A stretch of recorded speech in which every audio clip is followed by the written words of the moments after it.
നമസ്തേ, ജനം ഡിബേറ്റിലേക്ക് സ്വാഗതം. 21 വയസ്സ് പ്രായമുള്ള അഞ്ജന ഒരു പാവപ്പെട്ട കുടുംബത്തിലെ പഠിക്കാൻ മിടുക്കിയായ കുട്ടിയായിരുന്നു. 10ാം ക്ലാസ്സിൽ ഫുൾ A+, പ്ലസ് ടുവിന് 93% മാർക്ക്. അച്ഛൻ്റെ മരണശേഷം അമ്മയുടെ സംരക്ഷണയിലാണ് അഞ്ജന വളർന്നത്. തലശ്ശേരി ബ്രണ്ടൻ കോളേജിൽ പഠിക്കുന്നതിനിടയിലാണ് അവൾ ക്യൂർ സംഘത്തിൽ എത്തുന്നത്. പിന്നീട് വീട്ടിലേക്ക് വരാതായി മദ്യത്തിനും മയക്കുമരുന്നിനും അടിമപ്പെട്ടു എന്ന് ബോധ്യപ്പെട്ടപ്പോൾ വീട്ടുകാർ ആ കുട്ടിയെ ഡി അഡിക്ഷൻ സെൻ്ററിലാക്കി. അവിടെ നിന്നും വീട്ടിലേക്ക് പോയ അഞ്ജനയെ ബ്രെയിൻ വാഷ് ചെയ്ത സുഹൃത്തുക്കൾ കൊണ്ടുപോയി. അഞ്ജനയെ കാണാനില്ലെന്ന അമ്മയുടെ പരാതിയിൽ പോലീസ് പെൺകുട്ടിയെ ഹൊസ്ദുർ കോടതിയിൽ ഹാജരാക്കി. അവിടെ നിന്നാണ് സ്വന്തം ഇഷ്ടപ്രകാരം മുൻ നക്സൽ നേതാവ് അജിതയുടെ മകൾ ഗാർഗിക്കൊപ്പം പോകുന്നത്. പിന്നീട് കൂട്ടുകാരോടൊപ്പം ഗോവയിൽ ചെന്നതിന് ശേഷം അമ്മയെ ഫോണിൽ വിളിച്ച് രക്ഷിക്കണം എന്ന് ആവശ്യപ്പെട്ടത്രേ. ലോക്ക്ഡൗൺ കാരണം ബന്ധുക്കൾക്ക് പോകാനായില്ല. പിന്നീട് മൃതദേഹമാണ് അമ്മ കാണുന്നത്. അഞ്ജനയുടെ ദുരവസ്ഥയെക്കുറിച്ചുള്ള ഒരു സംഗ്രഹമാണ് ഇത്. മകളുടെ ദുരൂഹ മരണത്തെപ്പറ്റി അന്വേഷിക്കണമെന്നാവശ്യപ്പെട്ട് അമ്മ പ്രധാനമന്ത്രിക്കും ഗോവ കേരള മുഖ്യമന്ത്രിമാർക്കും ദേശീയ സംസ്ഥാന വനിതാ കമ്മീഷനുകൾക്കും പരാതികൾ അയച്ചിട്ടുണ്ട്. അഞ്ജനയുടെ ദുരൂഹ മരണത്തിന് ഉത്തരവാദി ആര്? ജനം ഡിബേറ്റ് ഈ ചോദ്യത്തിനാണ് ഇന്ന് ഉത്തരം തേടുന്നത്. സാമൂഹ്യ വിമർശകനും അധ്യാപകനുമായ ശ്രീ ഫഖ്റുദ്ദീൻ അലി, സൈക്യാട്രിസ്റ്റും തിരുവനന്തപുരം മെഡിക്കൽ കോളേജ് RMOയുമായ ഡോക്ടർ മോഹൻ റോയ്, പൊതുപ്രവർത്തകൻ Shri Manivarnan, retired police officer Shri RK Krishnakumar എന്നിവർ വിവിധ സ്റ്റുഡിയോകളിൽ നിന്നും അഞ്ജനയുടെ അമ്മ മിനി ടെലിഫോണിലൂടെയും ഈ സംവാദത്തിൽ പങ്കെടുക്കുന്നു. എല്ലാവരെയും ഈ സംവാദത്തിലേക്ക് സ്വാഗതം ചെയ്യുന്നു. ഒപ്പം പ്രേക്ഷകരെയും. മരണപ്പെടുമ്പോൾ അഞ്ജനയോടൊപ്പം ഉണ്ടായിരുന്ന 3 സുഹൃത്തുക്കളെയും ഗാർഗിയെയും ഈ സംവാദത്തിൽ പങ്കെടുക്കാൻ പലവട്ടം ക്ഷണിച്ചെങ്കിലും അവർക്ക് താൽപ്പര്യം ഇല്ല എന്നാണ് അറിയിച്ചത്. ശ്രീ ഫഖ്റുദ്ദീൻ അലിയിൽ നിന്നും ആരംഭിക്കുന്നു ഈ സംവാദം. ഞാൻ ഈ പറഞ്ഞതിൽ നിന്നും എന്ത് മനസ്സിലായി ശ്രീ ഫഖ്റുദ്ദീൻ? ഇന്ന് പ്രത്യേകിച്ച് കൂടുതലായിട്ടൊന്നും വായിച്ചെടുക്കേണ്ട ആവശ്യമില്ല. കാരണം നമുക്കറിയാവുന്നതാണ്, നമ്മുടെ കേരളത്തിലാണെങ്കിലും ഇന്ത്യയിലാണെങ്കിലും ഒരു വളരെ റിബലായി ചിന്തിക്കുന്ന, അല്ലെങ്കിൽ ഒരു എന്താ പറയുക, ഒരു ഏവറേജിനപ്പം ചിന്തിക്കുന്ന കുട്ടികളെ സ്വാധീനിക്കാൻ ശ്രമിക്കുന്ന പല ഘടകങ്ങളുണ്ട്. അതിൽ ക്യൂർ വിഭാഗത്തിൽപ്പെട്ട ആളുകൾ, മതമൗലികവാദികൾ. അത് ഈ ക്യൂർ മൂവ്മെൻറ്റ്, അതിനെക്കുറിച്ചൊന്ന് പറയുകയാണെങ്കിൽ ആളുകൾക്ക്, ഇത് കാണുന്ന പ്രേക്ഷകർക്ക് മനസ്സിലാവും എന്താണ് ഈ ക്യൂർ പ്രസ്ഥാനം എന്നുള്ളത്. അല്ല, ക്യൂർ പ്രസ്ഥാനത്തിൻ്റെ ബാക്ക്ഗ്രൗണ്ട് വളരെ മുമ്പേ ഉണ്ട്. പക്ഷേ 90s അമേരിക്കയിലാണ് ഒരു ക്യൂർ തിയറി എന്ന രീതിയിൽ ഈ ഒരു ജെൻഡറുമായിട്ട് ബന്ധപ്പെട്ട ഈ ഒരു മൂവ്മെൻറ്റ് ശക്തി പ്രാപിച്ചു വരുന്നത്. ഞാനിത് ഈ ഒരു മൂവ്മെൻറ്റ് ശ്രദ്ധിക്കാൻ, അന്ന് ഗാർഗിയും ഞാനും ഒക്കെ തന്നെ കോഴിക്കോട് പഠിച്ചുകൊണ്ടിരിക്കുന്ന ഒരു കാലഘട്ടമാണ്. ആ കാലഘട്ടത്തിൽ പിന്നെ ഈ മുരളീധരൻ എന്ന് പറഞ്ഞുകൊണ്ടൊരു ഫിലിം ക്രിട്ടിക് ഉണ്ട്. അദ്ദേഹം മോഹൻലാലിൻ്റെ സിനിമകളെ ക്യൂർനെസ് എന്ന് പറഞ്ഞ ഫോക്കസിൽ ഒരു നല്ല ലേഖനം എഴുതിയിരുന്നു. അത് കഴിഞ്ഞ് ദൃശ്യതാളം എന്ന് പറഞ്ഞാൽ കേരളത്തിലുള്ള ഒരു ഫിലിം മാഗസിനിൽ അതിൻ്റെ മലയാളം പരിഭാഷ. അങ്ങനെയാണ് നമ്മളൊക്കെ ഈ തിയറി ശ്രദ്ധിച്ചു തുടങ്ങിയത്. ക്യൂർനെസ് വളരെ പ്രധാനപ്പെട്ട ഒരു ലോകത്തുള്ള മാർജിനലൈസ് ചെയ്യപ്പെടുന്ന വിഭാഗങ്ങളെ അഡ്രസ്സ് ചെയ്യുന്നൊരു മൂവ്മെൻറ്റാണ്. പക്ഷേ പ്രശ്നം എന്ന് വെച്ചാൽ ഈ മൂവ്മെൻറ്റ് ഒരു ആഘോഷമാക്കി മാറ്റുമ്പോഴാണ് പ്രശ്നം. ചിലത് വളരെ ഫാഷനബിളായിട്ട്, ഇപ്പം മതം അല്ലെങ്കിൽ രാഷ്ട്രീയം, ഇതെല്ലാം ഫാഷനബിളായിട്ട് ഒരു ആഘോഷമാക്കി മാറ്റി അതിന് പിന്നിൽ ഹിഡൻ അജണ്ടകൾ ഉണ്ടാവുകയും ചെയ്യുന്നുള്ളത്. ഇപ്പം പലരും കേരളത്തിൽ സജീവമാണോ ഈ പ്രസ്ഥാനം? പലയിടങ്ങളിലും സജീവമാണ് എന്ന് തന്നെയാണ് എനിക്ക് തോന്നുന്നത്. കാരണം നമ്മൾ ഈ ഫിലിം ഇപ്പം ഈ പറയുന്നതിലൊക്കെ 2 വശമുണ്ട്. ഈ ഫിലിം ഫെസ്റ്റിവലൊക്കെ വളരെ നല്ലതാണ്. അപ്പം നമ്മളൊക്കെ പങ്കെടുക്കുന്നതാണ്. ഞാനൊക്കെ വളരെ പണ്ട് കാലഘട്ടത്തിൽ ഇപ്പം സിവിൽ സർവീസ് നോക്കുന്ന ആ ഒരു കാലഘട്ടം, അതിന് മുമ്പും ഒക്കെ മെയിൻ സ്ട്രീമിൽ നിന്നുകൊണ്ട് ഇതിലൊക്കെ പങ്കെടുത്ത ആളാണ്. ഇതിനെല്ലാം പോസിറ്റീവായ കാര്യങ്ങളിൽ ഇടപെട്ട് ആസ്വദിക്കുകയും ചെയ്തിട്ടുള്ള ആളാണ്. പക്ഷേ ഇതുമൊക്കെ ആയിട്ട് ബന്ധപ്പെട്ട് ഇപ്പം പണിക്കരിക്ക് ഇദ്ദേഹത്തിന് ഈ തിരുവനന്തപുരത്ത് ഈ ഫിലിം ഫെസ്റ്റിവൽ തുടങ്ങിയ കാലഘട്ടം തൊട്ട് നിങ്ങൾ ഉള്ള ആളാണ്. ഇപ്പോൾ സൂര്യ TVയുടെ സമയത്ത് എല്ലാം ഇവിടെ ഉണ്ടായിരുന്ന ആളാണ്. നിങ്ങൾ ഇതിൻ്റെ ഒരു മാറ്റം നിങ്ങൾ കണ്ടിട്ടുണ്ടാവും.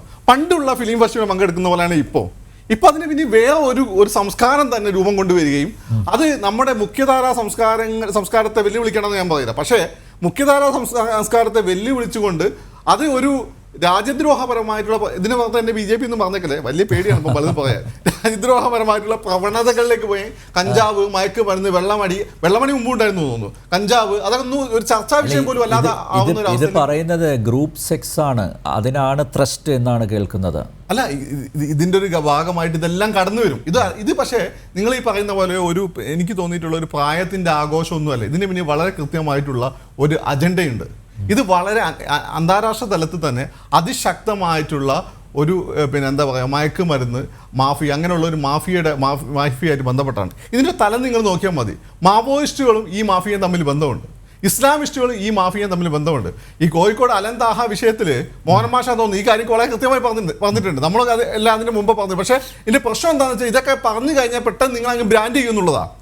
ഈ എല്ലാ പ്രദേശങ്ങളും എല്ലാ നഗരങ്ങളിലും ഒരു തരത്തിലുള്ള ആളുകളെ പരസ്പരം വ്യത്യസ്തമായി ചിന്തിക്കുക, അല്ലെങ്കിൽ പൊട്ടൻഷ്യൽ ആയിട്ടുള്ള ആളുകളെ അഡ്രസ്സ് ചെയ്യുന്ന ഒരു വിഭാഗമാണ്. ഇപ്പം കോഴിക്കോട്ടൊക്കെ രാമകൃഷ്ണ അങ്ങനെയുള്ള KN ഗണേഷ്, അങ്ങനെ ഇവരൊക്കെ ആയിട്ട് ഞാനൊക്കെ ബന്ധപ്പെട്ടിട്ടുണ്ട്. പക്ഷേ ഇവരെല്ലാം തന്നെ നമ്മളെയൊക്കെ സിവിൽ സർവീസിൻ്റെ ലൈനിലേക്ക് തിരിക്കുക, നെറ്റ് എഴുതിയെടുക്കാൻ പറയുക, അല്ലെങ്കിൽ എടാ ഫിലിം ക്രിട്ടിസൈസ് ചെയ്ത് മാതൃഭൂമിക്ക് കൊടുത്തു നോക്കുന്നത്, ഇങ്ങനെയാണ് പറയുക. പക്ഷേ വേറെ ചില ആളുകളുണ്ട്. ഇപ്പം JNUയിലൊക്കെ ഒരു റോണി എന്ന് പറഞ്ഞുള്ള ഒരാളൊക്കെ ഞാൻ കണ്ടിട്ടുണ്ട്. അയാളൊക്കെ പിന്നെ ഇവിടെ വളരെ നട്ടോകസ് ചെയ്താൽ ഇവരൊക്കെ ഇരുന്ന ആളുകളെ ഇപ്പം എങ്ങനെ ഈ ഇന്ത്യ ഒരു രാജ്യദ്രോഹി, എന്താ ദേശവിരുദ്ധരുടെ ദേശം എന്ന് വെച്ചാൽ മാർജിനലൈസ് ചെയ്യപ്പെട്ട ആളുകളാണ് ഇവിടെ ഭരിക്കുന്നത്. കുറച്ച് വൈശ്യന്മാരും കുറച്ച് ബ്രാഹ്മൺസും കൂടിയാണ്. അതുകൊണ്ട് ഇന്ത്യ നമ്മുടെ രാജ്യമല്ല, നമ്മൾ ഇന്ത്യക്കെതിരെ തിരിയണം എന്നൊക്കെ പറയുന്ന ഒരു വിഭാഗം ആളുകളുണ്ട്.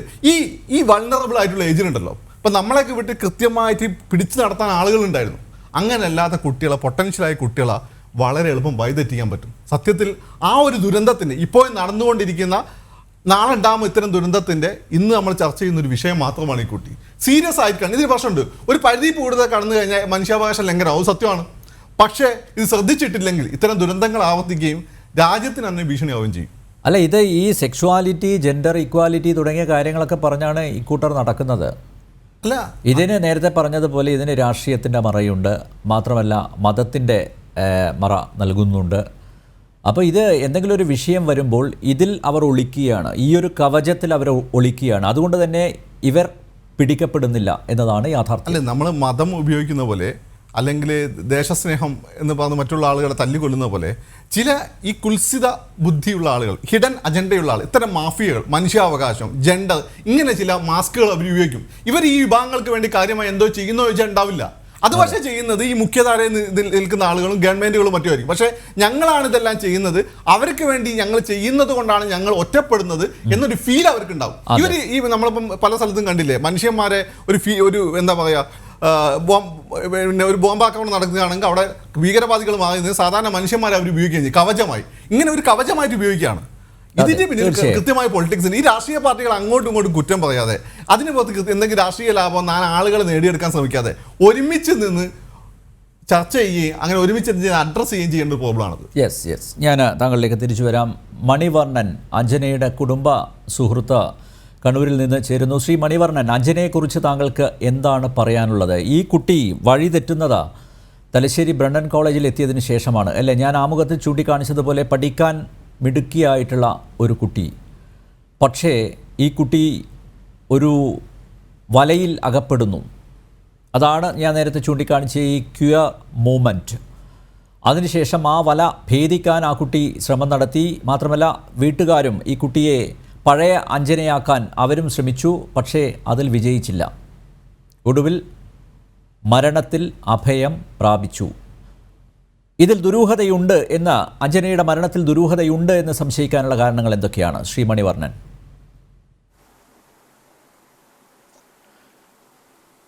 അഞ്ജന 2017 മുതൽ 20 വരെ ആയിരുന്നു ഗവൺമെൻറ് ബ്രണ്ണൻ കോളേജിൽ പഠിച്ചത്. നല്ല മിടുക്കിയായ കുട്ടിയായിരുന്നു.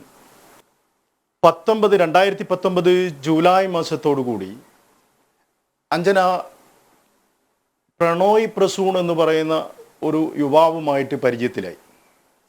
അദ്ദേഹം തൊട്ടിൽപ്പാലം സ്വദേശിയാണ്. അവരാദ്യം ഫേസ്ബുക്കിലൂടെയും വാട്സപ്പിലൂടെയും ഒക്കെ പരിചയപ്പെട്ടു. നേരിട്ട് കാണുന്നത് കേരള ലിറ്ററൽ ഫെസ്റ്റിൽ വെച്ചിട്ടായിരുന്നു. അവിടെ വെച്ച് ഈ പ്രണയ് പ്രസൂൺ എന്ന് പറയുന്ന ചെറുപ്പക്കാരൻ അഞ്ജനക്കൊരു ജോലി ഓഫർ ചെയ്യുകയാണ്. നമ്മൾ ഈ പ്രണയ് പ്രസൂണിനെ പറ്റി അന്വേഷിച്ച സമയത്ത് അയാൾ തൊട്ടിൽപ്പാലത്ത് ഒരു നിശബ്ദനായ മൗനിയായ അധോമുഖനായിട്ടുള്ള ഒരു വ്യക്തിയാണ്. പക്ഷെ കോഴിക്കോട് ചോവയൂരിലുള്ള ഈ അർബൻ നക്സൽ ഗ്രൂപ്പിലെ ഒരു കണ്ണിയാണ്. പാവപ്പെട്ട പെൺകുട്ടികളെ ഈ സംഘത്തിലേക്ക് റിക്രൂട്ട് ചെയ്യുന്ന ഒരു ഏജന്റാണ് ഇയാൾ.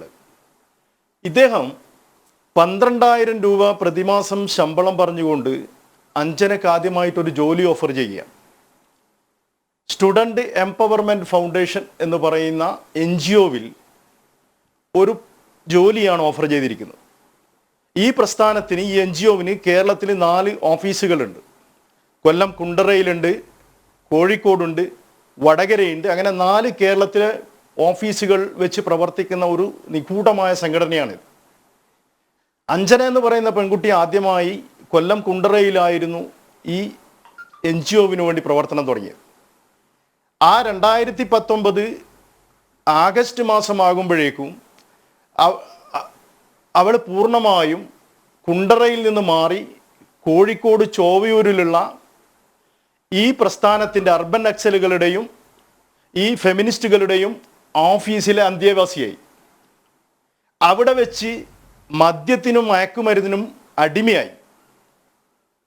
അവിടെ പലതരത്തിലുള്ള അസന്മാർഗിക പ്രവർത്തനങ്ങളും നടക്കുന്നതായിട്ട് അഞ്ജനയിൽ നിന്ന് തന്നെ പിന്നീട് നമ്മൾ മനസ്സിലാക്കിയിരുന്നു.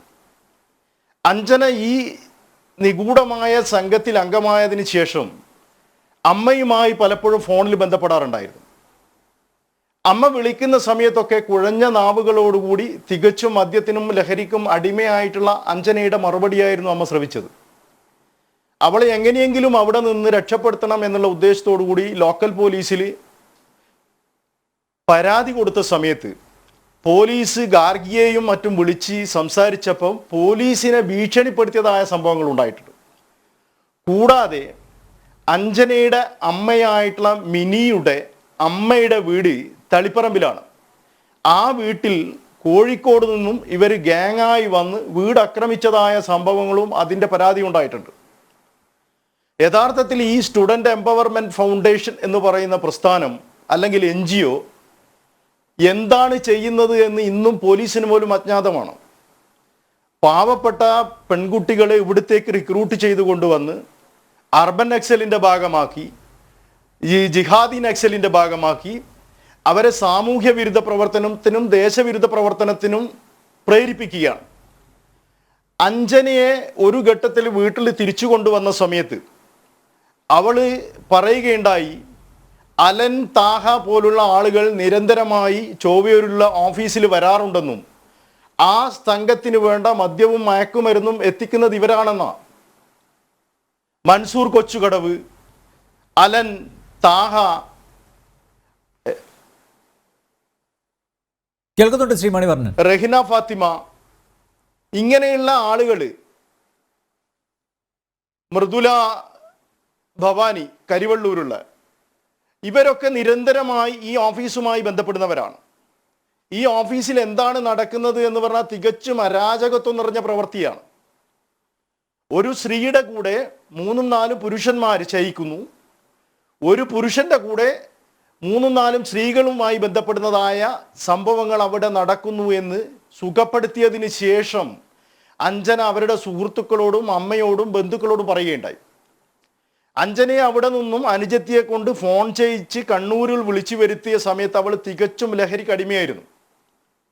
അങ്ങനെ കോയമ്പത്തൂരിലും പാലക്കാടുള്ള ഷാലോമിലും തിരുവനന്തപുരത്തെ കരുണാസായിലും ഒക്കെ ചികിത്സിച്ച് 2020 ജനുവരിയിലാണ് അവളെ വീട്ടിൽ, ഫെബ്രുവരി മാസം വീട്ടിലേക്ക് കൊണ്ടുവന്നു.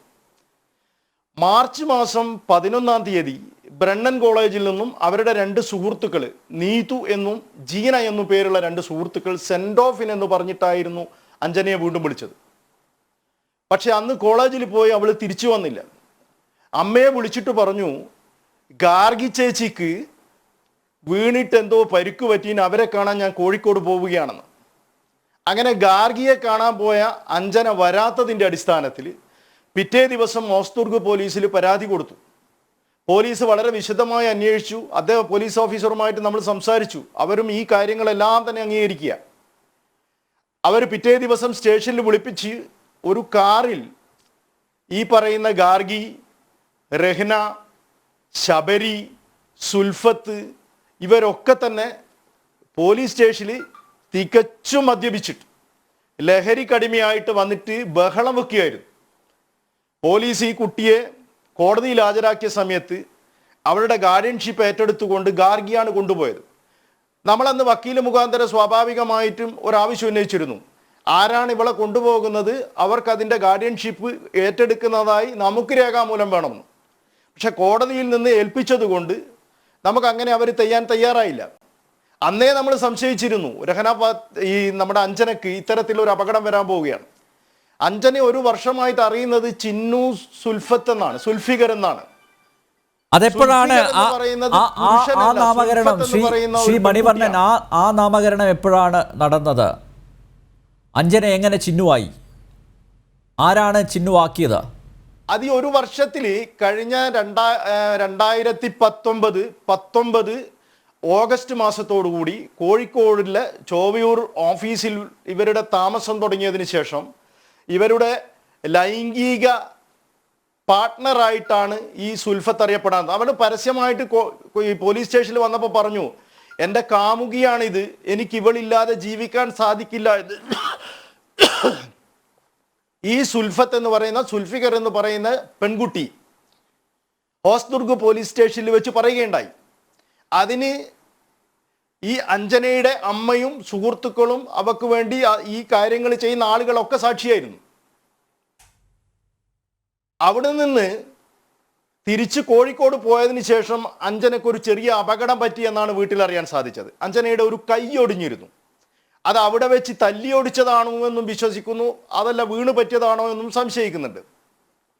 ഈ അഞ്ജനയെയും കൂട്ടി മാർച്ച് അവസാനം 20-ാം തീയതിക്ക് ശേഷമാണ് 4 പേര്, അതായത് ആതിര, നസീമ, ശബരി, അഞ്ജന, ഇവരാണ്. ശബരി മാത്രമാണ്. ഒരു നിമിഷം ശ്രീ മണിവർണ്ണൻ, ഒരു നിമിഷം. ശ്രീ നോയൽ ജോർജ്, അഞ്ജനയുടെ സുഹൃത്ത്, അദ്ദേഹം ടെലിഫോൺ ലൈനിലുണ്ട്. നോയൽ ജോർജ്, ഞാൻ ജനം ഡിബേറ്റിൽ നിന്നാണ് വിളിക്കുന്നത്. നോയൽ, അഞ്ജനയുടെ മരണത്തിൽ ദുരൂഹതയുണ്ട് എന്നാണ് ബന്ധുക്കൾ ആരോപിക്കുന്നത്. നോയൽ, അഞ്ജനയെ അടുത്തറിയുന്ന ഒരു വ്യക്തിയാണ് താങ്കൾ. അഞ്ജന ബന്ധപ്പെട്ട അല്ലെങ്കിൽ അഞ്ജന പ്രവർത്തിച്ചിരുന്ന പ്രസ്ഥാനത്തെക്കുറിച്ച് താങ്കൾക്ക് എന്തറിയാം? താങ്കളും അതുമായി സഹകരിച്ചു പോന്നിരുന്നോ? ഒരു നിമിഷം. ഒന്ന്, ജനം ടി വി നേരത്തെ ഇക്കാര്യമായിട്ട് ബന്ധപ്പെട്ട് വിളിച്ച സമയത്ത് ഞാൻ പറഞ്ഞതാണ് ജനം ടി വിയുടെ ഒരു സ്റ്റേറ്റ് പങ്കെടുക്കാൻ താല്പര്യമില്ല എന്നുള്ള കാര്യം. എന്തു പറ്റി നോയൽ? ജനം ടി വി എന്താ ചർച്ച നടത്താനുള്ള വേദിയല്ലേ? എന്തു പറ്റി? താങ്കൾക്കൊന്നും ഒളിച്ചു വെക്കാനില്ലെങ്കിൽ താങ്കൾ പരസ്യമായി പ്രതികരിക്കണം നോയൽ. ജനം ടി വിയോട് പ്രത്യേകിച്ചൊന്നും പറയാനില്ല എന്നുള്ള കാര്യം ഞാൻ ഇതിനു മുമ്പ് വ്യക്തമാക്കിയതാണ്. അഞ്ജനയുടെ മരണത്തിൽ ദുരൂഹതയുണ്ടെന്ന് ആദ്യമായിട്ട് പറഞ്ഞ ഒരാളാണ് ഞാൻ. എന്തുകൊണ്ട് ദുരൂഹതയുണ്ട് അത് വ്യക്തമാക്കണം താങ്കൾ. പൊതുസമൂഹത്തിന് മുന്നിൽ പറയണം, വിളിച്ചു പറയണം. അതിനുള്ള ആർജവം താങ്കൾ കാണിക്കണം. അഞ്ജന, താങ്കൾ ഒരു സുഹൃത്ത് എന്ന നിലയിൽ അഞ്ജനയെ അംഗീകരിച്ചിട്ടുണ്ടെങ്കിൽ, അഞ്ജനയുടെ മരണത്തിലെ ദുരൂഹത പുറത്തു വരണമെന്ന് താങ്കൾ ആത്മാർത്ഥമായി ആഗ്രഹിക്കുന്നുണ്ടെങ്കിൽ താങ്കൾ പരസ്യമായി പ്രതികരിക്കണം. എന്തിനാണ് ഒളിച്ചു വെക്കുന്നത്? അത് ഏത് മാധ്യമമാണെങ്കിലും അത് ഉപയോഗിക്കണം. താങ്കൾ അനുമതിയില്ലാതെ ലൈവായിട്ട് ചാനലിലേക്ക് നിങ്ങൾ കണക്ട് ചെയ്യുകയാണോ ചെയ്തത്? ഇത് ഇവിടുത്തെ പരിപാടിയാണ്. ഒരാളെ വിളിച്ച് നേരിട്ട് അങ്ങ് കണക്ട് ചെയ്യുക. നിങ്ങൾ എന്റെ പെർമിഷൻ ചോദിച്ചു എന്നെ വിളിക്കുന്നതിന് മുമ്പ് ചാനൽ ചർച്ചയിൽ പങ്കെടുക്കാൻ പറ്റുമോ എന്നുള്ളത്? അല്ല, താങ്കൾക്ക് പ്രതികരിക്കാനാവുമോ? താങ്കൾക്ക് താല്പര്യമുണ്ടോ? ഒപ്പം നിൽക്കാൻ എനിക്ക് കിട്ടില്ല. ഓക്കെ. അപ്പോൾ വളരെയധികം നന്ദി നോയൽ ജോർജ്.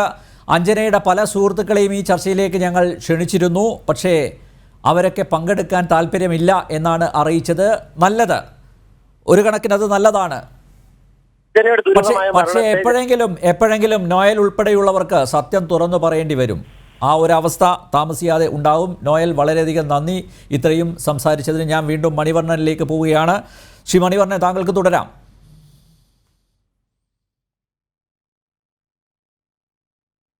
ഗോവയിൽ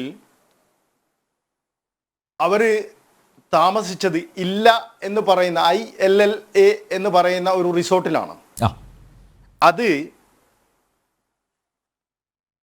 ഐശ്വര്യ രാജലക്ഷ്മി എന്ന് പറയുന്ന ഒരു സുഹൃത്തിൻ്റെ, ഐശ്വര്യ രാജലക്ഷ്മിയുടെ ഒരു സുഹൃത്തായ നീതുവിൻ്റെതാണ്. ഈ ഐശ്വര്യ രാജലക്ഷ്മിക്ക് അഞ്ജനയുമായിട്ട് ചില വിരോധമുണ്ടായിരുന്നു. ഗാർഗിക്ക് ചൊവ്വയൂരുള്ള ഓഫീസിലുള്ള ഒരു പുരുഷനുമായി വഴിവിട്ട ബന്ധം, ഭർത്താവ് അറിയാത്ത രീതിയിലുള്ള വഴിവിട്ട ബന്ധം ഉണ്ട് എന്ന് അഞ്ജന ആരോപിച്ചു എന്നുള്ളതിൻ്റെ പേരിൽ പലപ്പോഴും അഞ്ജനയെ ഭീഷണിപ്പെടുത്തിയിരുന്നു. അഞ്ജനയെ ഗോവയിലേക്ക് കൊണ്ടുപോയത് പോലും ഒരു ഗൂഢാലോചനയുടെ ഭാഗമായിരുന്നു എന്ന് നമ്മൾ ശക്തമായി വിശ്വസിക്കുകയാണ്. ഗോവയിൽ അവർ താമസിച്ച റിസോർട്ടിൻ്റെ 10 മീറ്റർ ചുറ്റളവിലുള്ള ഒരു സ്ഥലത്താണ് ഇവരുടെ ശവശരീരം കാണപ്പെട്ടത്. രാത്രി 8:30 ഇവർ മരണപ്പെട്ടു എന്ന് പറയുന്നത്. 10 മണിയോടുകൂടി പോലീസിൻ്റെ സഹായമില്ലാതെ കൂടെ ഉണ്ടായിരുന്ന നസീമയും ആതിരയും ശബരിയും ചേർന്ന് അവരെ ആശുപത്രിയിൽ എത്തിക്കുകയായിരുന്നു. ബന്ധുക്കളായിട്ട് അവിടെ പോയിട്ടുള്ള ആളുകൾ റിസോർട്ടിൻ്റെ ഉടമകളുമായി സംസാരിക്കാൻ നോക്കുന്ന സമയത്ത് പോലീസ് അവരെ തടയുകയുണ്ടായി. പോലീസിൻ്റെ ഭാഗത്തു നിന്നും FIR ആവശ്യപ്പെട്ട സമയത്ത് അത് തരാൻ അവർ തയ്യാറായില്ല. അങ്ങനെ എല്ലാ അർത്ഥത്തിലും ഒരു നിഗൂഢതയുണ്ട്. ഞാൻ നേരത്തെ സൂചിപ്പിച്ചതുപോലെ കോഴിക്കോട് വെച്ച് അഞ്ജനയുടെ കൈ ഒടിഞ്ഞിട്ട് ആ കൈയുമായിട്ടായിരുന്നു ഗോവയിൽ പോയത്. അവിടെ അവർ പങ്കെടുത്ത ഒരു പരിപാടിയിൽ അഞ്ജന നൃത്തം ചെയ്യുന്ന സമയത്ത് അതിൻ്റെ വീഡിയോസ് ഉണ്ട്. ഈ ഒടിഞ്ഞ കൈ യഥാർത്ഥത്തിൽ ചലിപ്പിക്കാൻ പറ്റാതെ വളരെ പതുക്കിയാണ് അവൾ നൃത്തം ചെയ്തത്. അങ്ങനെ കൈ ഒടിഞ്ഞിട്ടുള്ള അഞ്ജന സ്വയം കെട്ടിത്തൂങ്ങി മരിക്കും എന്നൊരിക്കലും വിശ്വസിക്കാൻ സാധ്യമല്ല. മൂന്നാമത്, അവിടുത്തെ പോസ്റ്റ്മോർട്ടം റിപ്പോർട്ടിൽ അവൾ ക്രൂരമായി ലൈംഗിക ചൂഷണത്തിന് ഇരയായെന്നും പ്രകൃതി വിരുദ്ധ പീഡനത്തിന് ഇരയായെന്നും വളരെ വ്യക്തമായി അടിവരയിട്ട് പറയുന്നുണ്ട്. അഞ്ജനയെ കൊലപ്പെടുത്തുക എന്നുള്ളത് ഇവരുടെ ഒരു നിഗൂഢ ലക്ഷ്യം കൂടിയായിരുന്നു. അഞ്ജന ഗോവയിൽ എത്തിയ സമയത്തും അമ്മയുമായും സുഹൃത്തുക്കളുമായും മറ്റു ബന്ധുക്കളുമായും ടെലിഫോണിൽ നിരന്തരം ബന്ധപ്പെട്ടിരുന്നു. ഞാൻ അറിയാതെ ഒരു ട്രാപ്പിൽ പെട്ടുപോയെന്നും എങ്ങനെയെങ്കിലും എനിക്ക് അമ്മയുടെ അടുത്ത് വരണമെന്നും എല്ലാ തെറ്റും ഞാൻ അമ്മയോട് ഏറ്റുപറയാമെന്നും അമ്മയോട് അവൾ ഫോണിൽ പറയുകയുണ്ടായി.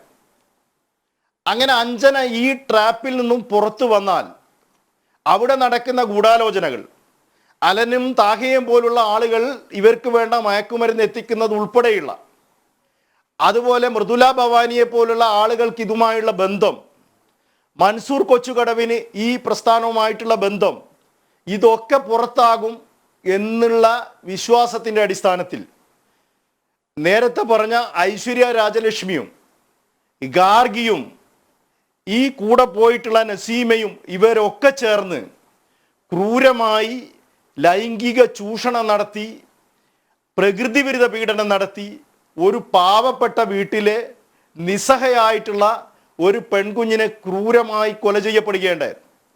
ഈ പ്രസ്ഥാനത്തിന് വേണ്ട പണം, ഈ പ്രസ്ഥാനത്തിൻ്റെ പ്രവർത്തനങ്ങൾ, സ്റ്റുഡൻറ് എംപവർമെൻറ്റ് ഫൗണ്ടേഷൻ്റെ പ്രവർത്തനങ്ങൾ, കോഴിക്കോട് ചൊവ്വയൂരുള്ള ഓഫീസിൽ പ്രവർത്തിക്കുന്ന ക്വയർ കമ്മ്യൂണിറ്റി എന്ന് പറയുന്ന ഒരു റൂമിലെ പ്രത്യേക പ്രവർത്തനത്തിൻ്റെ സുതാര്യത, ഇതൊക്കെ അന്വേഷിക്കുന്നതോടുകൂടി കഴിഞ്ഞ 2-3 വർഷമായി ഈ ഓഫീസ് കേന്ദ്രീകരിച്ച് മറ്റ് 2 മരണങ്ങൾ നടന്നിട്ടുണ്ട്. ഈ മരണത്തെ കൂടി NIA പോലുള്ള CBI പോലുള്ള സംഘങ്ങളുടെ അന്വേഷണത്തിൻ്റെ പരിധിയിൽ കൊണ്ടുവന്നിട്ട് ഇതിൻ്റെ യഥാർത്ഥ മുഖം സമൂഹത്തിൻ്റെ മുമ്പിൽ വെളിപ്പെടുത്തണം. വളരെ കഷ്ടപ്പെട്ട് പഠിപ്പിച്ച് ഒരമ്മയുടെ എല്ലാ പ്രതീക്ഷയുമായിട്ടുള്ള ഒരു പെൺകുട്ടി ഈ രീതിയിൽ ഒരു വഴിതെറ്റിയ പ്രസ്ഥാനത്തിൽ എത്തിപ്പെട്ട ഒരു വർഷത്തിനുള്ളിൽ ജീവൻ നഷ്ടപ്പെടുന്ന അവസരം ഈ ലോകത്തൊരമ്മമാർക്കുണ്ടാവാൻ പാടില്ല. നക്സലിസത്തിന്റെ പേരിൽ, അർബൻ നക്സലിസത്തിന്റെ പേരിൽ, ഈ ജിഹാദി നക്സലിസത്തിന്റെ പേരിൽ പാവപ്പെട്ട ഇത്തരം കുട്ടികളോട് ചെയ്യുന്ന ഈ ക്രൂരമായ കാര്യം പോലീസ് പോലും കേരളത്തിൽ കണ്ടില്ല എന്ന് നടിക്കുകയാണ്. കാരണം ഞാൻ അന്ന് നീലേശ്വരം പോലീസുമായി, ഓസ്തുർഗ് പോലീസുമായി ടെലിഫോണിൽ ബന്ധപ്പെടുന്ന സമയത്ത് ഈ പറയുന്ന പ്രസ്ഥാനത്തെ പറ്റിയും അവരുടെ പ്രവർത്തനത്തെ പറ്റിയും അദ്ദേഹം ഇങ്ങോട്ട് പറയുകയാണ്. നിങ്ങൾ വിചാരിക്കുന്നത് പോലെ ഇത് കേവലം ഒരു ഫെമിനിസ്റ്റുകൾ മാത്രമല്ല, ഇവർ രാജ്യദ്രോഹികളാണ്, ദേശദ്രോഹികളാണ് എന്ന് ആ പോലീസ് ഓഫീസർ എന്നോട് പറയുകയുണ്ടായിട്ടുണ്ട്. എന്തുകൊണ്ട് ഈ പ്രസ്ഥാനം ഇവിടെ പ്രവർത്തിക്കുന്നുണ്ടായിട്ടും അലനെയും താഹയും പോലുള്ള ആളുകളെ അറസ്റ്റ് ചെയ്തതിനു ശേഷം അവർ നിത്യം ബന്ധപ്പെടുന്ന ഇത്തരത്തിലുള്ള രാഷ്ട്രവിരുദ്ധ ദേശദ്രോഹ പ്രസ്ഥാനങ്ങളെ പറ്റി അന്വേഷിച്ച് നടപടിയെടുക്കാൻ നമ്മുടെ സർക്കാരുകൾ തയ്യാറാവണം? ശ്രീ മണിവർണ്ണൻ, താങ്കൾ ഇപ്പോൾ പറഞ്ഞതിൽ നിന്നും ഈ സംഭവത്തിൻ്റെ ഗുരുതരാവസ്ഥ പൂർണ്ണമായും ബോധ്യപ്പെട്ടു. ഇത് അഞ്ജനയുടെ ദുരൂഹ മരണമല്ല, അതിലുപരിയായി താങ്കൾ പറഞ്ഞതുപോലെ, ചൂണ്ടിക്കാട്ടിയതുപോലെ രാഷ്ട്രവിരുദ്ധ ശക്തികൾ ഇവിടെ സജീവമായി പ്രവർത്തിക്കുന്നു എന്നാണ് ഇപ്പോൾ മനസ്സിലായത്. അത് അഞ്ജനയിൽ നിന്ന് തന്നെ നിങ്ങൾക്ക് അത് സംബന്ധിച്ച പൂർണ്ണ വിവരങ്ങൾ കിട്ടി. ഒരുപക്ഷെ താങ്കൾ സംശയിച്ചതുപോലെ അഞ്ജനയെ ഇല്ലാതാക്കുക അതൊരു അജണ്ടയാണ്. അഞ്ജന പൊതുസമൂഹത്തിന് മുന്നിൽ ഒരു പക്ഷേ ഇതൊക്കെ തുറന്നു പറഞ്ഞാൽ ഇവർക്ക് നിൽക്കാനാവില്ല എന്ന ഉറച്ച ധാരണയുടെ അടിസ്ഥാനത്തിൽ തന്നെ ഒരുപക്ഷെ ഇല്ലായ്മ ചെയ്തതായിരിക്കാം. ശ്രീ മണിവർണ്ണൻ, ഞാൻ താങ്കളിലേക്ക് വരാം. Retired DYSP Shri RK Krishnakumar ചേരുന്നു. ശ്രീ കൃഷ്ണകുമാർ, അഞ്ജന മരണപ്പെടുന്നതിന് മുമ്പ് പ്രകൃതി വിരുദ്ധമായും അല്ലാതെയും നിരന്തരം ലൈംഗികമായി ഉപയോഗിക്കപ്പെട്ടതായി പോസ്റ്റ്മോർട്ടം റിപ്പോർട്ടിൽ വ്യക്തമാക്കുന്നു. വ്യക്തമായ ആസൂത്രണത്തോടെ ലഹരി മരുന്ന് നൽകി അബോധാവസ്ഥയിൽ കെട്ടിത്തൂക്കി കൊലപ്പെടുത്തിയതാവാം എന്ന് ഫോറൻസിക് വിദഗ്ധ ചൂണ്ടിക്കാട്ടുന്നു. കഴുത്തിന് ചുറ്റും, കാൽമുട്ടിലും ചുണ്ടിലുമൊക്കെ പോറലുകളുണ്ട്. അതേസമയം കാലങ്ങളായി അഞ്ജനയെ നിരന്തരം ഉപയോഗിച്ചിരുന്നതിൻ്റെ തെളിവുകളും പോസ്റ്റ്മോർട്ടം റിപ്പോർട്ടിലുണ്ട്. രാസപരിശോധനയിലൂടെയും കുറ്റമറ്റ പോലീസ് അന്വേഷണത്തിലൂടെയും മാത്രമല്ലേ ഈ മരണത്തിലെ ദുരൂഹത പുറത്ത് കൊണ്ടുവരാനാകൂ? ശ്രീ കൃഷ്ണകുമാർ. തീർച്ചയായിട്ടും ഇത് ഏജൻസിയുടെ വിശ്വാസത്തേക്കാൾ ഉപരി ഭരണത്തിൻ്റെ ഒരു ഉദ്ദേശശുദ്ധിയെയും കൂടെ പ്രതിഫലിപ്പിക്കേണ്ട ഒരു സംഗതിയാണ്. ഒരു ഏജൻസിയുടെ എഫക്റ്റീവ്നെസ് എപ്പോഴും നമ്മൾ എല്ലാവരും ഉൾപ്പെട്ട, ഈ പാനലിലുള്ളവർ ഉൾപ്പെട്ട വ്യവസ്ഥയുടെ ഭാഗമായിട്ടുള്ള ആൾക്കാർ, പ്രത്യേകിച്ച് സംവിധാനം. അപ്പോൾ സംവിധാനത്തിൻ്റെ എഫക്റ്റീവ്നെസ്സും കൂടെ അറിയേണ്ട, ടെസ്റ്റ് ചെയ്യപ്പെടുന്ന ഒരു സംഭവമാണിത്. പോലീസ് ഉദ്യോഗസ്ഥന്മാർ ഇപ്പോഴത്തെ ഇൻവെസ്റ്റിഗേഷൻ്റെ സ്റ്റേജിൽ അവർ പറഞ്ഞിരിക്കുന്ന അറ്റ് ദിസ് മൂമെൻറ്റ് നമുക്ക് we presume that it is a case of suicide എന്നുള്ളതാണ്. അങ്ങനെയാണ് പറഞ്ഞിരിക്കുന്നത്. കോസ് ഓഫ് ഡെത്തിനെ കുറിച്ചിട്ട് അങ്ങനെയാണ് പറഞ്ഞിരിക്കുന്നത്. അതേസമയം പറഞ്ഞിട്ടുണ്ട് അതിന് സസ്പീഷൻ, പോസ്റ്റ്മോർട്ടം നടത്തിയ സമയത്ത് സസ്പീഷൻ ഉണ്ട് എന്നുള്ളതും പറഞ്ഞിട്ടുണ്ട്. അതിന് വിസറയുടെ പരിശോധന സമയത്ത് മാത്രമേ ഏത് രീതിയിലുള്ള ഡെത്തായിരുന്നു, അതൊരു ഹോമിസൈഡ്. ശ്രീ കൃഷ്ണകുമാർ, ഈ ഗോവ SP പറഞ്ഞത് ഇപ്പോൾ ആഘോഷിക്കുകയാണ്. ഇപ്പോൾ ഈ ഗാർഗിയുടെ അതുപോലെ ഈ അഞ്ജനയുടെ സുഹൃത്തുക്കൾ, അഞ്ജനയുടെ കൂടെ ഉണ്ടായിരുന്ന സുഹൃത്തുക്കളൊക്കെ അവരുടെ ഫേസ്ബുക്കിൽ ആഘോഷിക്കുകയാണ്. ഇത് ആത്മഹത്യയാണ് എന്ന് എടുത്തു പറഞ്ഞുകൊണ്ട് ആഘോഷിക്കുകയാണ്. അത് പറഞ്ഞു വരുന്നത് ഇറ്റ് ഈസ് ബീയിങ് സർക്കുലേറ്റഡ് എന്നാണ്. ഇത് ഈ ഒരു ഇൻഫോർമേഷൻ സർക്കുലേറ്റ്, അതങ്ങനെയാണ്. ഇതുപോലത്തെ സംഘടനകളെ അതിനെ ജസ്റ്റിഫൈ ചെയ്യാൻ വേണ്ടി സ്വാഭാവികമായിട്ട് വൈഡായിട്ട് ഇവരെ ഈ ഒരു സൂയിസൈഡാണെന്നുള്ള സംഗതി സർക്കുലേറ്റ് ചെയ്യേണ്ട അവരുടെ ആവശ്യമാണ്. നമ്മളിപ്പോൾ ഇതിനെ തന്നെ നമ്മുടെ ഒരു സഹോദരൻ ഇതിനകത്ത് റെസ്പോണ്ട് ചെയ്തത് നമ്മൾ കണ്ടു. അപ്പോൾ അദ്ദേഹത്തിനോട് ഇതിനോടുള്ള ആറ്റിറ്റ്യൂഡ്, നല്ലൊരു യങ്സ്റ്ററാണ്, അദ്ദേഹത്തിന് പറയാം, തീർച്ചയായിട്ടും വിയോജിക്കാം. പക്ഷേ അദ്ദേഹത്തിൻ്റെ ഉചിതശുദ്ധി അവിടെ പ്രതിഫലിച്ചില്ല. അപ്പോൾ നമ്മൾ മനസ്സിലാക്കേണ്ട സംഗതി എല്ലാ സ്റ്റേജിലും നോക്കൂ. നമ്മൾ ഈ കുട്ടിക്ക് കോളേജിൽ പഠിച്ചിരുന്ന സമയത്ത് ആ കുട്ടി മിസ്സായതിന് ശേഷം ഉണ്ടായിട്ടുള്ള കോടതിയിലെ പ്രൊസീജിയേഴ്സ്, ആ ഡ്രഗ് റീഹാബിലിറ്റേഷൻ സെൻറ്ററിൽ കൊണ്ടുപോയപ്പോൾ അവിടെയുള്ള ആ കുട്ടിയെ ട്രീറ്റ് ചെയ്ത ആൾക്കാർ, അതുപോലെ കോടതിയിലൊന്നും ചെയ്യാനായിട്ട് സാധിക്കില്ല. കോടതിയിൽ ചെയ്യാൻ പറ്റുമെന്ന് വെച്ചിട്ടുണ്ടെങ്കിൽ കോടതിയിൽ പ്രായപൂർത്തിയായ ഒരു കുട്ടിയാണെന്നുണ്ടെങ്കിൽ ഒരു മിസ്സിംഗ് കേസിൽ വെച്ചിട്ടുണ്ടെങ്കിൽ ആ കുട്ടിയുടെ ഇഷ്ടപ്രകാരം പൊക്കോളം പറയാം. അല്ലെങ്കിൽ ഒരു ക്രിമിനൽ ഒഫൻസ് ഉണ്ടെങ്കിൽ മാത്രമേ അതിനകത്ത് ഫർദർ ഇൻവെസ്റ്റിഗേഷൻ ആവശ്യം തോന്നിക്കഴിഞ്ഞെങ്കിൽ കോടതി അങ്ങനെ തീരുമാനിക്കുള്ളൂ. അല്ലെങ്കിൽ പ്രായപൂർത്തിയായി എന്ന് പറഞ്ഞു കഴിഞ്ഞിട്ടുണ്ടെങ്കിൽ ഇഷ്ടമുള്ള ആളുടെ കൂടെ പോകാനായിട്ടുള്ള പൊക്കോളം പറഞ്ഞിട്ട് അങ്ങ് വിടും, അത്രയേ ഉള്ളൂ. അതിൽ കൂടുതലൊന്നും കോടതിക്ക് ചെയ്യാനായിട്ട് അവിടെ ഇല്ല. പക്ഷേ നമ്മൾ ശ്രദ്ധിക്കേണ്ട ഒരു സംഗതി, റീഹാബിലിറ്റേഷൻ സെൻറ്ററിൽ ഈ കുട്ടിയെ കൊണ്ടുപോയി. ആ കുട്ടിയെ കൊണ്ടുപോയ സമയത്ത് റീഹാബിലിറ്റേഷൻ സെൻറ്ററിന് എന്താണ് ഉത്തരവാദിത്തം? ശരിക്കും പറഞ്ഞാൽ ഇൻവെസ്റ്റിഗേഷൻ എന്ന് പറഞ്ഞാൽ എല്ലാ രീതിയിലുള്ള ഒരു ഇൻവെസ്റ്റിഗേഷൻ ആളെ കുറിച്ചിട്ട് നടക്കേണ്ട സ്ഥലമാണ് റീഹാബിലിറ്റേഷൻ സെൻറ്റർ. ഒരു വ്യക്തിയുടെ ഹിസ്റ്ററി, അവരുടെ ലൈഫ് ഹിസ്റ്ററി, കാര്യങ്ങൾ ഇതെല്ലാം എങ്ങനെയാണ് അവർ അഡിക്ഷൻ ഉണ്ടായത്, അതിൻ്റെ ബാക്ക്ഗ്രൗണ്ട്. അപ്പോൾ ഇൻവെസ്റ്റിഗേഷൻ എന്നൊക്കെ പറഞ്ഞിട്ടുണ്ടെങ്കിൽ ഒരു പോലീസ് മാത്രമായിട്ട് നടത്തേണ്ട ഒരു സംഗതി അല്ല. അതിൻ്റെ സോഷ്യൽ കോസ് ഉണ്ട്. ആ സോഷ്യൽ കോസ് ആ അഡിക്ഷൻ സെൻറ്ററിൽ നിന്ന് അവിടുന്ന് തന്നെ, അല്ലെങ്കിൽ റീഹാബിലിറ്റേഷൻ സെൻറ്ററിൽ നിന്ന് അവിടുന്ന് തന്നെ തുടങ്ങേണ്ട ഒരു സംഗതിയാണ്. അവിടെ എല്ലാം വലിയ നെഗ്ലിജൻസാണ്. അതുമാത്രമല്ല, നമ്മൾ ഈ വളരെ എഡ്യൂക്കേറ്റഡ് ആയിട്ടുള്ള പേരൻസിന് പോലും അറിഞ്ഞുകൂടാ, പ്രത്യേകിച്ച് ഭർത്താവ് മരിച്ച ഒരു അമ്മയ്ക്ക് എന്ത് ചെയ്യാൻ സാധിക്കും അതിനകത്ത്? കാരണം സ്ത്രീകൾക്ക് മിക്കവാറും വെച്ചിട്ടുണ്ടെങ്കിൽ ഇതിനകത്ത് ഇതുപോലത്തെ സംഘടനകളിൽ പ്രവർത്തിക്കുന്ന ആൾക്കാർ ഫ്രണ്ട് എന്ന് പറഞ്ഞിട്ടായിരിക്കും വിളിക്കുക, പിന്നെ അമ്മയെന്നായിരിക്കും അഭിസംബോധന ചെയ്യുക. അപ്പോൾ അവരൊക്കെ എന്ന് വെച്ചാൽ ഒരു ഇൻറ്റിമസി ഡെവലപ്പ് ചെയ്യും, ഈ കുട്ടിയായിട്ടൊരു ഇൻറ്റിമസി ഡെവലപ്പ് ചെയ്യും.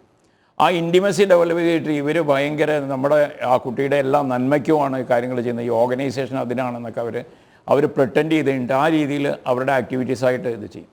പക്ഷേ ഇവരിൽ വരുന്ന ട്രാൻസ്ഫോർമേഷൻ കാര്യങ്ങളൊന്നും അറിയില്ല. അപ്പോഴത്തേക്കും ഭയങ്കരമായിട്ട് ട്രാൻസ്ഫോർമേഷൻ വന്നിട്ടുണ്ടാവും. പിന്നെ പ്രത്യേകിച്ച് നമ്മളിപ്പോൾ പറഞ്ഞ പോലെ ചില സംഘടനകളുടെ ഇൻവോൾവ്മെൻറ്റ് ഉണ്ട്. സംഘടന നമ്മൾ ശരിക്കൊരു ഇതിനകത്ത് പറഞ്ഞില്ലേ, നമ്മളിപ്പോൾ IS-ൻ്റെ അവരുടെ റാഡിക്കലൈസേഷൻ ആ കാര്യങ്ങൾ ഇതെല്ലാമായിട്ട് ബന്ധപ്പെട്ട കാര്യങ്ങൾ വരാം, സാധ്യതയില്ലായിരുന്നില്ല. അത് കാരണം എവിടെയൊക്കെയാണ് നമുക്ക് ഓപ്പർച്യൂണിറ്റി ഉള്ളത് അവിടെയാണ് നമ്മുടെ ആൻറ്റി സോഷ്യൽ എലിമെൻറ്റ്സ്, അതുപോലെ ആൻറ്റി നാഷണൽ എലിമെൻറ്റ്സ്, അവരെല്ലാവരും ഓപ്പർച്യൂണിറ്റി അത് എക്സ്പ്ലോയിറ്റ് ചെയ്യാനായിട്ടാണ് അവർ നോക്കുക. നമുക്ക് ഈ ഇവിടുത്തെ പാലക്കാട് നിന്ന് 2 ചെറുപ്പക്കാരെ അറസ്റ്റ് ചെയ്ത ആ കേസിൽ നമുക്കറിയാം. അവിടെ എന്താ ഉണ്ടായത്? അവിടെ ഉണ്ടായെന്ന് വെച്ച് കഴിഞ്ഞാൽ അവിടെ ശരിക്കും ഫണ്ടിങ് മാവോയിസ്റ്റുകൾക്ക് കുറഞ്ഞു. ആ കുറഞ്ഞ സമയത്ത് അവരുടെ സോഴ്സ് എന്ന് പറഞ്ഞാൽ തീർച്ചയായിട്ടും മറ്റ് ടെററിസ്റ്റ് ഓർഗനൈസേഷൻ ആ ഓർഗനൈസേഷനിലും ഒക്കെ പോയി. അപ്പോൾ അവരുടെ ഫണ്ടിങ് സോഴ്സ് അവരായിട്ട് വന്നത്. അതുകൊണ്ടാണ് ആ ചെറുപ്പക്കാരൊക്കെ യഥാർത്ഥത്തിൽ ഞാൻ മനസ്സിലാക്കുന്നത് അങ്ങനെയാണ്.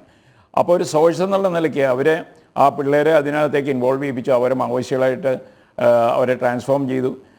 ഒരുപക്ഷെ അവരുടെ പൂർണ്ണമായിട്ടുള്ള ഉണ്ടായിരിക്കില്ല. അവർ അപ്പോൾ ഒരു ലെഫ്റ്റിസ്റ്റ് മെൻറ്റാലിറ്റിയിൽ ഉള്ള ഒരാൾക്കാരായതുകൊണ്ട് ട്രൈബൽസിൻ്റെ ഇടയിലൊക്കെ കുറച്ച് കൂടുതലായിട്ട് വിശ്വാസ്യത നേടിയെടുക്കാനായിട്ട് സാധിച്ചു. അപ്പോൾ ട്രാൻസ്ഫോർമേഷൻ പലതും നടക്കുന്നത് വെച്ചാൽ ഇവരെ എക്സ്പ്ലോയിറ്റേഷനിലാണ്, ഇതുപോലത്തെ ഓർഗനൈസേഷൻസിൻ്റെ എക്സ്പ്ലോയിറ്റേഷനാണ്. അപ്പോൾ പോലീസിൻ്റെ ഇപ്പോൾ മണിവർണ്ണൻ വളരെ എലാബറേറ്റ് ആയിട്ട് ആ കുട്ടിയുടെ ബാക്ക്ഗ്രൗണ്ട് പറഞ്ഞു. പക്ഷേ ആ ബാക്ക്ഗ്രൗണ്ടിൽ പറഞ്ഞിരിക്കുന്ന ഓരോ മിസ്സിങ് തൊട്ട് ആ കുട്ടിയെ പഠിച്ച ഇൻസ്റ്റിറ്റ്യൂഷൻ തൊട്ട് ഓരോരുത്തർക്കും ഒരുപാട് റെസ്പോൺസിബിലിറ്റികൾ ചെയ്യാനുണ്ട്. അപ്പോൾ ഇൻവെസ്റ്റിഗേഷൻ നമ്മൾ ഇതിനകത്ത് വരുന്ന സമയത്ത് പോലീസിൻ്റെ ഉത്തരവാദിത്വം എന്നെങ്കിൽ സയൻറ്റിഫിക് ഇൻവെസ്റ്റിഗേഷൻ നമുക്കറിയാം എന്താണ് വേണ്ടതെന്നുള്ള അതിനൊരു പ്രൊസീജിയർ ഉണ്ട്. അതിന് സയൻറ്റിഫിക് കൃഷ്ണമാസ്റ്റർ, ഞാൻ ഒരു കാര്യം കൂടി ചോദിച്ചോട്ടെ. ഇതിപ്പോൾ ഗോവയിൽ വെച്ചാണ് നടന്നത് ഈ മരണം സംഭവിച്ചത്. മരണം ദുരൂഹമാണ്. കേരള പോലീസിന് പരാതി നൽകിയിട്ടുണ്ട്, കണ്ണൂർ റേഞ്ച് DIGക്ക് പരാതി നൽകിയിട്ടുണ്ട്, മുഖ്യമന്ത്രിക്കും അതുപോലെ പ്രധാനമന്ത്രിക്കും ഒക്കെ പരാതി നൽകിയിട്ടുണ്ട്. പക്ഷേ ഗോവയിൽ നടന്നൊരു സംഭവമാണ്, അതുകൊണ്ട് അത് അന്വേഷിക്കാൻ കേരള പോലീസിന് ബാധ്യതയില്ല എന്ന് പറഞ്ഞ് കൈയൊഴിയാൻ ആവുമോ? ഈ മണിവർണ്ണൻ പറഞ്ഞതിൽ നിന്നും വ്യക്തമാണ് ഇതിൽ പല ഏജൻസികളും പല സംഘടനകളും ദേശവിരുദ്ധ സംഘടനകളും ഇതിൽ ഉൾപ്പെട്ടിട്ടുണ്ട്.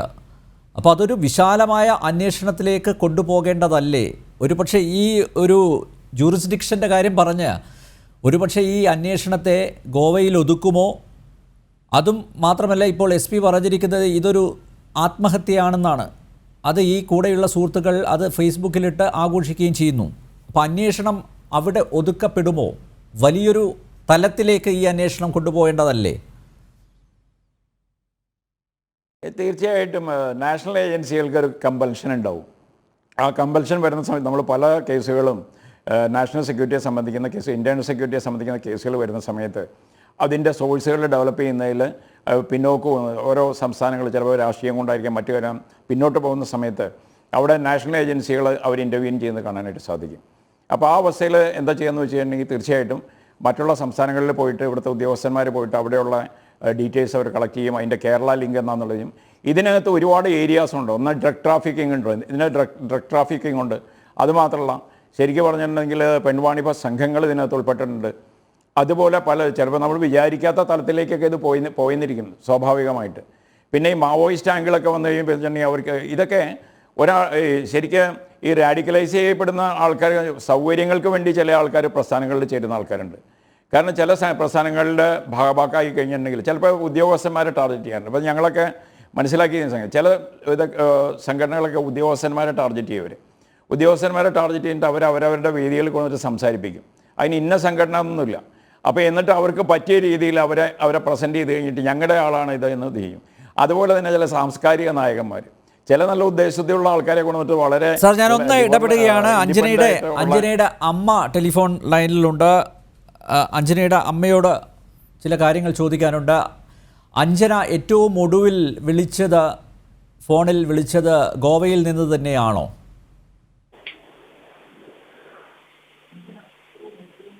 അഞ്ജനയുടെ അമ്മയ്ക്ക് കേൾക്കാമോ എൻ്റെ ചോദ്യം? ഏറ്റവും ഒടുവിൽ വിളിച്ചത് ഗോവയിൽ നിന്ന് തന്നെയാണോ? അതെ അതെ, ഗോവയിൽ നിന്നാണ്. അവള് എന്നെ വിളിച്ചിട്ടുണ്ടായിരുന്നു.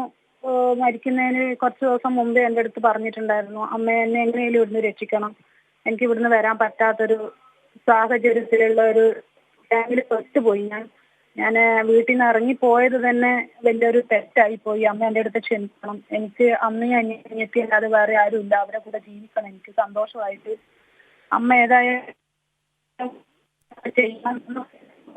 അപ്പോ ലോക്ക്ഡൌൺ അങ്ങ് മുറുകിയത് കൊണ്ട് എനിക്ക് അങ്ങോട്ട് കർണാടക ബോർഡർ മുഴുവൻ അടച്ചത് കൊണ്ട് എനിക്ക് അങ്ങോട്ട് അവളെ കൊണ്ടുവരാൻ പലവിധ കാര്യങ്ങളും നോക്കാനുള്ളൊരു സാഹചര്യം കൊണ്ടുവരാൻ പറ്റും. നമ്മളെ സഹായിച്ച ജെഫിന്റെ സംഘടന പോലുള്ള അവരോടൊക്കെ ഞാൻ സംസാരിക്കുകയും എൻ്റെ ബന്ധുക്കളുമായിട്ട് സംസാരിക്കുകയും നാട്ടുകാരുമായിട്ട് സംസാരിക്കുകയും ഒക്കെ ചെയ്തു. പക്ഷെ അങ്ങോട്ട് പോകാൻ പറ്റിയില്ല. പിന്നെ അത് കഴിഞ്ഞ് 2 ദിവസം വിളിക്കേണ്ടായി. അവള് സംസാരിച്ചത് അമ്മയുടെ ബർത്ത്ഡേ പാർട്ടി ഉണ്ടായിരുന്നു. നമ്മള് പാർട്ടിയിൽ കുറെ ഡാൻസ് ചെയ്തു, പാട്ട് പാടി, നല്ല ഫുഡ് കഴിച്ചു, അങ്ങനെയൊക്കെ നല്ല സന്തോഷത്തിലായിരുന്നു അവൾ എൻ്റെ അടുത്ത് നിന്ന്. അവള് മരിക്കുന്ന 13-ാം തീയതി രാത്രി ഒരു 10 മണി 10:30 എൻ്റെ ഫോണിനകത്ത് കുറെ കോള് വന്നിട്ടുണ്ടായിരുന്നു. ഞാൻ അറിഞ്ഞില്ല, ഉറങ്ങിപ്പോയി. 10-ാം തീയതി രാവിലെ ഞാൻ എഴുന്നിട്ട് ചെറിയ മോളോട് ഞാൻ പറഞ്ഞു, മോളെ ചേച്ചി വിളിച്ചിട്ടുണ്ടല്ലോ, എന്താ കാര്യം എന്നറിയില്ലല്ലോ. അങ്ങോട്ട് തിരിച്ചു വിളിച്ചു. നെസീമയുടെ ഫോണിലേക്കായിരുന്നു വിളിച്ചത്. അവൾ ഫോൺ എടുത്തില്ല. കുറച്ച് കഴിഞ്ഞ് ശബരി എന്നെ തിരിച്ചിങ്ങോട്ട് വിളിച്ചു. ശബരി എൻ്റെ അടുത്ത് പറഞ്ഞു, ഞാൻ ചോദിച്ചു അഞ്ജന എവിടെ, അവളെന്തിനാ വിളിച്ചതെന്ന് ചോദിച്ചു. അപ്പൊ ആദ്യമൊക്കെ അങ്ങ് വല്ലാതെ രീതിയിൽ പരിങ്ങി കളിച്ചു. എന്താ ഇതിനെ പറയണ്ടേന്ന് അങ്ങോട്ടൊന്നും മനസ്സിലാവുന്നില്ല. പിന്നെ എൻ്റെ അടുത്ത് പറഞ്ഞു, ഇവിടെ അടുത്ത് ആരെങ്കിലും ആണുങ്ങളുണ്ടോ എന്ന് ചോദിച്ചു. ഞങ്ങൾ ആണുങ്ങൾ ഇവിടെ ആരും ഇല്ല, നമ്മളിവിടെ ആണുങ്ങളില്ലാകുമ്പോൾ ഞാനും മോളും മാത്രമാണ് താമസം, നിനക്ക് അറിയില്ലേന്ന് ചോദിച്ചു. പെട്ടെന്ന് ശബരി എൻ്റെ അടുത്ത് പറഞ്ഞു, അഞ്ജന എന്തിയാന്ന് ചോദിച്ചപ്പോ പറഞ്ഞു സൂയിസൈഡ് എന്ന് പറഞ്ഞു. അങ്ങനെയാണ് ഞാൻ അറിഞ്ഞത്. അഞ്ജനയിൽ നിന്ന് കണ്ടെടുത്ത ഡയറിയിൽ കുടുംബത്തിൽ നിന്നും അനുഭവിക്കേണ്ടി വന്ന നരകയാതന, അതുപോലെ അമ്മയുടെ മർദ്ദനം, ശകാരവാക്കുകൾ, ഇതൊക്കെ അഞ്ജനയെ മാനസിക സംഘർഷത്തിലാക്കി വിഷാദ രോഗത്തിലേക്ക് എത്തിച്ചത് ഈ കുടുംബമാണ്, പ്രത്യേകിച്ച് അമ്മയാണ് എന്ന തരത്തിൽ ആണ് അഞ്ജനയുടെ കൂടെയുള്ള സുഹൃത്തുക്കൾ ഇപ്പോഴും പറയുന്നത്. അവരുടെ ചില ഫേസ്ബുക്ക് പോസ്റ്റുകളും കണ്ടു. വീട്ടിൽ എങ്ങനെയായിരുന്നു അഞ്ജനയോടുള്ള സമീപനം? എങ്ങനെയായിരുന്നു? സർ, എന്റെ മൂത്ത മോളാണ് അവള്.